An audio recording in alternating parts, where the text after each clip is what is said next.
If I were to ask you, what is the largest living thing on earth, what would be your answer? Some of you might say it's the elephant or the blue whale, but neither of these answers are correct. We often forget that plants are in fact living organisms. They breathe, they grow, they eat. And, in fact, the largest living thing on earth is a tree. It is not the redwoods or the giant sequoias, although those are magnificent trees, but rather it is the Pando aspen clone that is located on the Fish Lake National Forest in Utah. This grove of quaking aspen trees may seem like they are all individual stems. However, it is their root system that connects them and makes them one. Aspen trees have a unique way to reproduce themselves by sending up new shoots from their root system. Botanists and researchers have determined that the Pando clone came from one parent tree. They are in fact genetically identical. It is estimated that the Pando clone covers an area of over 100 acres, has 40,000 stems, and weighs over 6,000 tons. Now that is a magnificent tree. You know, it is interesting that on the surface, these look like individual trees, but it is their root system that connects them and makes them one. You know, it has been said that God uses His creation to teach us spiritual truths. And this is true of the Pando aspen clone. God has something to teach us from this tree.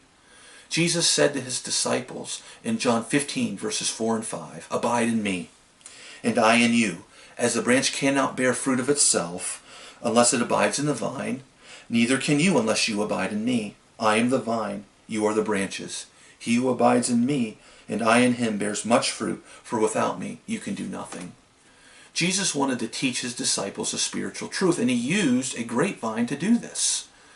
Just as a grapevine's branches could not produce grapes without being connected to the main vine, so Jesus' disciples could not bear fruit unless they abode in and were connected to Him.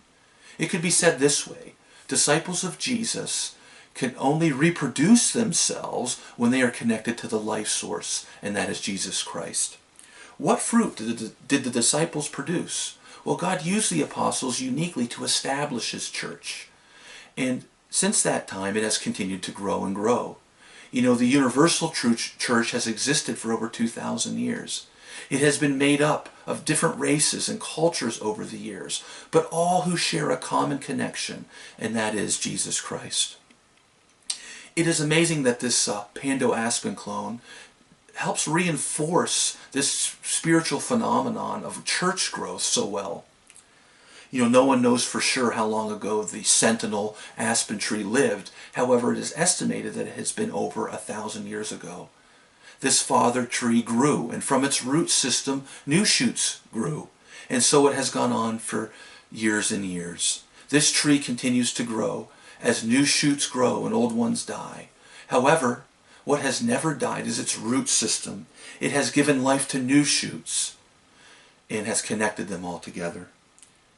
The root system of this great tree depicts Jesus Christ, who is the hidden life source that connects all believers together. When one new believer or shoot is born again, that person grows in their faith. And as they grow, they begin to share their faith with others. God uses our feeble efforts to bring life to other people. The life is certainly not in ourselves, it is rather in Christ. However, we can have a part in the process. Genuine Christians should be marked by new life that is growing all around them. So that is our challenge as believers, to abide in Jesus Christ and reproduce ourselves by sharing our faith with others. If we are obedient to do this, God will use us to build His church. Who would have thought that a lowly aspen tree had so much to teach us?